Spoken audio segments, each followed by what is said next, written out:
আসসালামু আলাইকুম।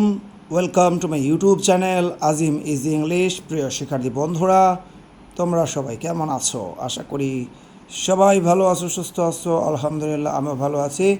শিক্ষার্থী বন্ধুরা, দেখো, আবারও তোমাদের জন্য নতুন একটা গ্রামাটিক্যাল ক্লাস নিয়ে এসেছি। আজকের এই ক্লাসে তোমাদেরকে ডাব্লিউএইচ কোশ্চেন ওয়ার্ডস শেখানোর চেষ্টা করব। ডাব্লিউএইচ কোশ্চেন ওয়ার্ডসগুলো কোন কোন অর্থে ইউজ হয় বা ব্যবহার হয় সেটা তোমরা জানতে পারবে এই ক্লাসে। চলে আসছে মূল পড়ায়। হু হু এই ডাব্লিউএইচ ওয়ার্ডটা ব্যবহার হয় কোনো পার্সনকে জানার জন্য। যেমন হু আর ইউ, আপনি কে। এখানে হু দ্বারা কোনো পার্সনকে বোঝানো হচ্ছে। হু আর ইউ অর্থ কি? আপনি কে। হু ইজ হি, ও কে। হু ইজ শি, সে কে বা তিনি কে। হুয়াই অর্থ কেন, কোনো রিজন বা কারণ জিজ্ঞাসা করতে হুয়াই এই ডাব্লিউএইচ কোশ্চেন ওয়ার্ডটি ব্যবহার হয়। হাউ অর্থ কেমন, কত, কিভাবে। কোনো একটা কাজের ম্যানার বা কাজের ধরন জানার জন্য এই হাউ ডাব্লিউএইচ কোশ্চেন ওয়ার্ডটি ব্যবহার হয়। এবার দেখো, যেমন how do you learn English, তুমি কিভাবে ইংরেজি শেখো। How do you go to school, তুমি কিভাবে স্কুলে যাও। হোয়াট হোয়াট কোনো অবজেক্ট বা আইডিয়াকে প্রকাশ করতে ব্যবহার হয়। যেমন what an idea it is, এটা কি সুন্দর একটা ধারণা। আচ্ছা, what is your name, what is it, এটা কি। দেখো, এটা একটা stick, this is a stick and I have questioned about it, what is it, এটা কি। এটা সম্পর্কে আমি কিন্তু প্রশ্ন করেছি। এবার দেখো, হোয়েন টাইম জানার জন্য হোয়েন এই ওয়ার্ডটা ব্যবহার করা হয়। হোয়েন ইজ ইয়োর বার্থডে, তোমার জন্মদিন কবে। হোয়েন উইল ইউ কাম, তুমি কখন আসবে। এবার দেখো, হুম কোনো পার্সনকে জানার জন্য কিন্তু হুম ব্যবহার হয়। হুম ডু ইউ লাভ, তুমি কাকে ভালোবাসো। হুম ডু ইউ লাইক, তুমি কাকে পছন্দ করো।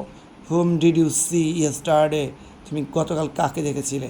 হুইস মানে কোনটি, কোনগুলো, কোনো চয়েসকে বোঝায়। যেমন which is your favourite food, তোমার প্রিয় ফুড বা খাবার কোনটি। হুইচ ইজ ফেভারিট কালার, তোমার প্রিয় রং কোনটি। হোয়ার মানে কোথায়, কোনো প্লেসকে জানার জন্য ব্যবহার হয়। হোয়ার ডু ইউ লিভ, তুমি কোথায় বাস করো।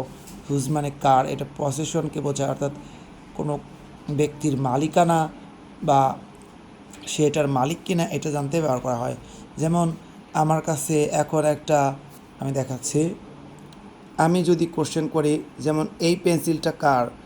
হুজ পেন্সিল ইজ ইট, এটা কার পেন্সিল। এরপরে দেখো, নেক্সট আমাদের আরও অনেকগুলো রয়েছে। হাউ ওল্ড, এইজ বা বয়স জানতে এই ডাব্লিউএইচ কোশ্চেন ওয়ার্ড ব্যবহার হয়। How much, how old are you, তোমার বয়স কত। হাউ মাচ কোয়ান্টিটি, এটা আনকাউন্টেবল নাউনকে বোঝাতে ব্যবহার হয়। How much milk do you need, তোমার কতটুকু দুধ প্রয়োজন। How much oil do you need, তোমার কতটুকু তেল প্রয়োজন। হাউ মেনি কোয়ান্টিটি বোঝায়, এটা countable. How many books do you have, তোর কতগুলো বই আছে। হাউ ফার এর ডিস্টেন্সকে বোঝাতে ব্যবহার হয়। How far is Dhaka from here, এখান থেকে ঢাকা কত দূর। হাউ লং এটা ডিউরেশন বা স্থায়িত্বকাল বোঝায়। How long will you stay here, তুমি এখানে কতক্ষণ থাকবে। হাউ অফেন ফ্রিকোয়েন্সি, এটা কোনো কাজের কতবার হয় এটা বোঝায়। হোয়াট কাইন্ড ডেসক্রিপশন বোঝাতে ব্যবহার হয়। What kind of part of speech it is, এটা কোন পার্ট অফ স্পিচ। শিক্ষার্থী বন্ধুরা, কথা বলতে পারছি না, আমার গলাটা বন্ধ হয়ে যাচ্ছে। হোয়াট টাইম, এটা টাইম জিজ্ঞেস করতে ব্যবহার হয়। তো ডিয়ার লার্নার্স, আমার পড়া ছিল এইগুলো, তোমাদেরকে পুরোটা দেখাচ্ছে স্ক্রিনে।